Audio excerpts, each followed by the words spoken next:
Yeah, Hannah flies more frequently than I do, so you got more of a chance to worry, more reason to worry, I should say. Thanks, James. Yeah.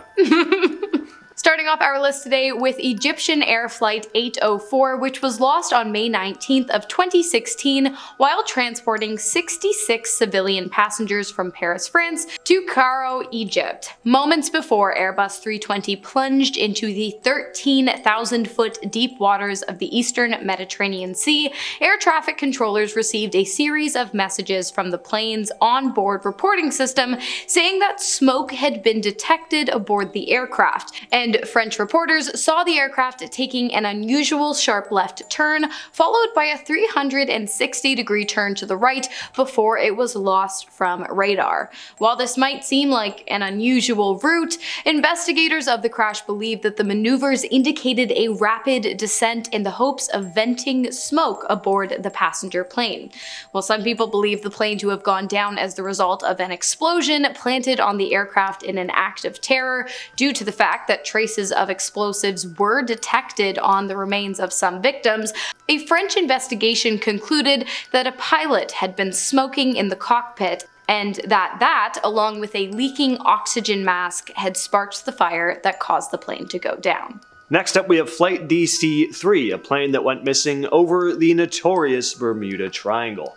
On December 28, 1948, a Douglas DC-3 aircraft went missing during a flight from San Juan, Puerto Rico to Miami, Florida. The aircraft was carrying 29 passengers and 3 crew. As the plane flew over the Atlantic Ocean, it communicated regularly with air traffic control and everything seemed to be going smoothly. There were no reported issues, but approximately 50 miles south of Miami, the aircraft suddenly disappeared from radar screens without sending any distress signals or indications of trouble.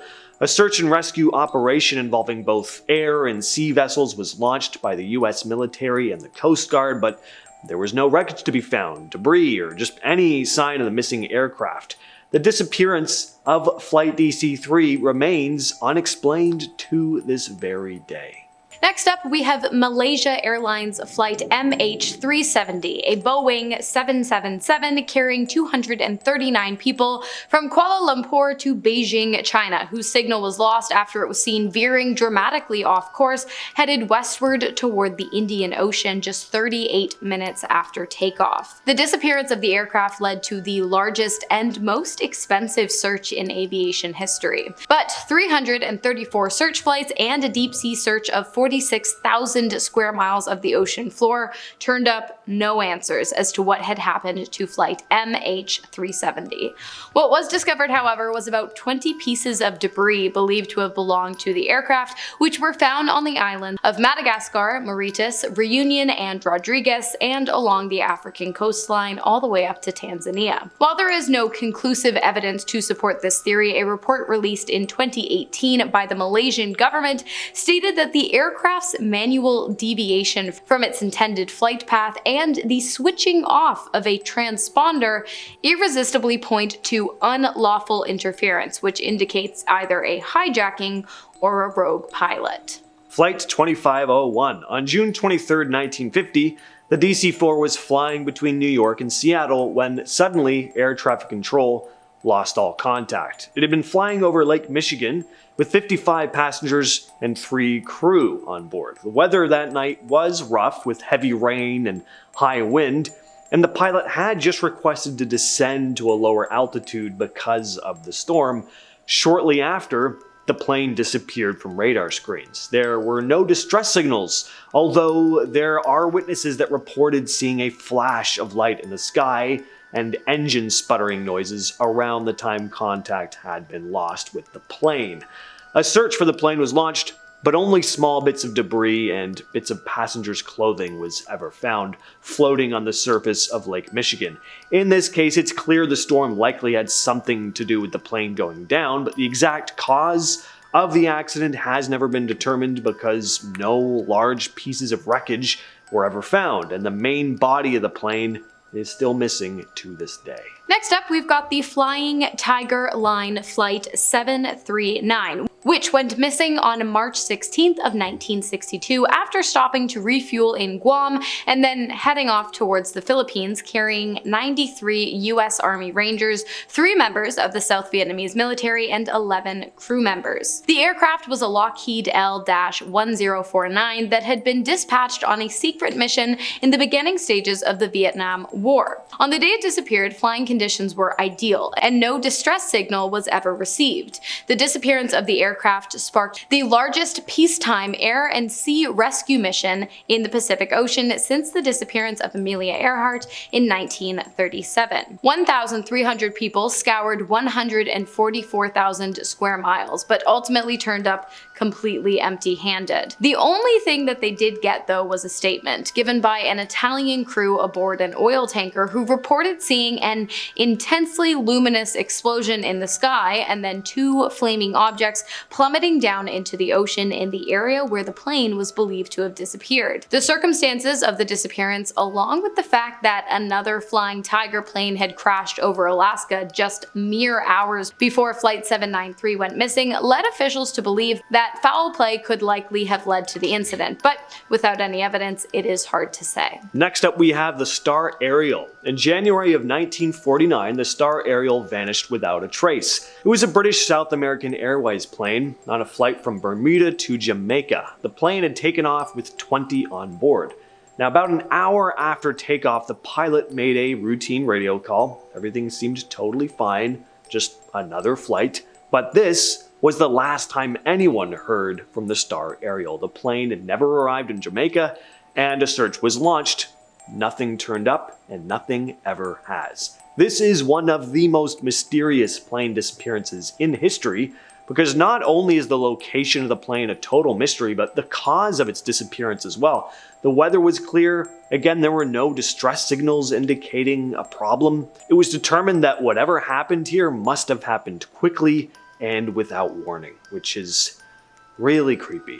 Next up, we have Pan Am Flight 7, a Boeing 377 Strato cruiser that disappeared about halfway through its flight, going from San Francisco to Honolulu. It was a luxury aircraft that boasted 60 inches of legroom, reclining sleeper seats, a horseshoe-shaped cocktail lounge, and, of course, a 7-course dinner which featured caviar and champagne showstoppers. But in the end, none of that mattered because, as I previously mentioned, about halfway through the flight, radar contact was suddenly lost and the plane completely disappeared. A 5-day search ensued, during which a Navy carrier located floating debris and the bodies of 19 out of 36 passengers and 8 crew members 1,000 miles east of Honolulu. The majority of the victims had been wearing life vests, insinuating that although no distress call was ever sent out, the plane had been prepared to hit the ocean. The aircraft itself nor the remaining bodies were ever located. Tests from the recovered bodies showed elevated levels of carbon monoxide, indicating the possibility of sabotage, but the Civil Aeronautics Board claimed to have themselves found no evidence of foul play. Next up, we have the disappearance of Glenn Miller, a famous American band leader and musician. His music was incredibly popular during the 30s and 40s, but during World War II, he joined the war effort, not by fighting, but by entertaining the troops. He led the Army Air Force Band and performed for soldiers stationed in Europe, boosting their morale with his music. On December 15th, 1944, Miller was scheduled to fly from England to Paris to prepare for a show. He boarded a small plane along with 2 other men, the pilot and another officer. The weather was cold and foggy, but they took off anyway, and that was the last time anyone saw them. No trace of the plane or the men on board has ever been found. Some think it may have crashed into the English Channel because of some complication from the weather, but this was also World War II, so there's always the possibility that the plane was accidentally hit by Allied aircraft. Next up, we've got a British South American Airways Lancastrian plane that disappeared on August 2nd of 1947. While traveling from Buenos Aires to Santiago. Its last communication, STENDEC, left air traffic controllers completely bewildered, leading them to come to the conclusion that the message must have been mistyped. but the plane was still missing, along with all of its passengers and crew members. That was until 50 years later, in the late 1990s, when pieces of the wreckage were found in the Andes Mountains, and 10 years after that, in 2000, when various body parts perfectly preserved in glacial ice turned up as well. It was now pretty clear that the plane had crash-landed somewhere in the area. It was later determined that the crash had been the result of bad weather, and that the final message sent out to control centers was likely based on code used during World War II. STENDEC, severe turbulence encountered, now descending, emergency crash landing. Finally, we have the disappearance of Star Tiger, another British South American Airways flight. This one disappeared about a year before the Star Ariel. On January 30th of 1948, the Star Tiger vanished mysteriously during a flight from Azores to Bermuda. The aircraft carried 25 passengers and 6 crew. The plane's journey began in the United Kingdom with several stops before the final leg to Bermuda. The flight was pretty routine, but there was some heavy wind and rain. Now, while en route to Bermuda, Star Tiger maintained regular radio contact with air traffic control. At approximately 3:15 a.m., the last communication from Star Tiger was received, reporting its position and estimated time of arrival in Bermuda. After that, the aircraft disappeared from radar screens. All attempts to re-establish contact were unsuccessful. No distress signals or emergency calls were received. British and American authorities launched a search and rescue operation, but you guessed it, no wreckage, debris, or signs of the aircraft or its occupants were ever discovered. So with that said, I'd like to forget the whole thing. Yep. Yeah. And for all you out there, I hope you're looking forward to your next plane trip. You're welcome. I've been your host, Hannah Thompson. I've been your host, James. And he looks forward to seeing you, yes you, in the next video.